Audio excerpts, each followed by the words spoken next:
Kerala special நேந்திரம் பழம் பிரதாமன். இது பண்றதுக்கு 250 கிராம் சர்க்கரையில 1 கப் அளவு தண்ணி சேர்த்து சர்க்கரை கரையிற வரைக்கும் சூடு பண்ணி அடுப்பை ஆஃப் பண்ணி வச்சிடுங்க.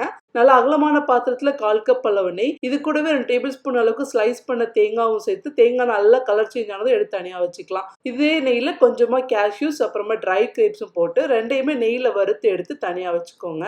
இப்போ நான் 5 நேந்திரம் பழம் சேர்த்திருக்கேன். இது கொஞ்சம் சின்ன சைஸா இருந்தது. நீங்க இதுக்கு பதிலா கொஞ்சம் பிக் சைஸானா ஒரு 3 பழம் சேர்த்து நல்லா அதை அந்த நெய்யிலே வதக்கிட்டு ஒரு ஸ்மாஷர் வச்சு நல்லா ஸ்மாஷ் பண்ணி விட்டதுக்கு அப்புறமா இது கூடவே நான் வச்சிருக்கக்கூடிய சர்க்கரை பாகையுமே வடிகட்டி சேர்த்து தொடர்ந்து கிளறணும். நல்லா திக்கானதுக்கு அப்புறமா 2ஆம் தேங்காய் பால் 1/2 கப் அளவு சேர்த்து தொடர்ந்து கைவிடாம இந்த மாதிரி கிளறிட்டே இருங்க. தேங்காய் பால் சேர்த்து இந்த அளவுக்கு திக்கானதுக்கு அப்புறமா இப்போ 1 டீஸ்பூன் ஏலக்காய் பவுடர், 1 டீஸ்பூன் அளவு சுக்கு பொடி ரெண்டும் சேர்த்து நல்லா கலந்து விட்டதுக்கு அப்புறமா முதல் தேங்காய் பால் 1/2 கப் அளவு திக்கானது சேர்த்து லைட்டா ஒரு கொதி வந்தது நம்ம வறுத்து வச்சிருக்கக்கூடிய முந்திரி தேங்காய் எல்லாம் சேர்த்து லைட்டா கிளறி அடுப்பு ஆஃப் பண்ணிடுங்க. நீங்க கூல் பண்ணதுக்கு அப்புறம் பாத்தீங்கன்னா இன்னுமே திக்காகும். அவ்வளவுதாங்க, ரொம்ப டேஸ்டியான நேந்திரம் பழம் பிரதாமன். கண்டிப்பா ட்ரை பண்ணி பாருங்க.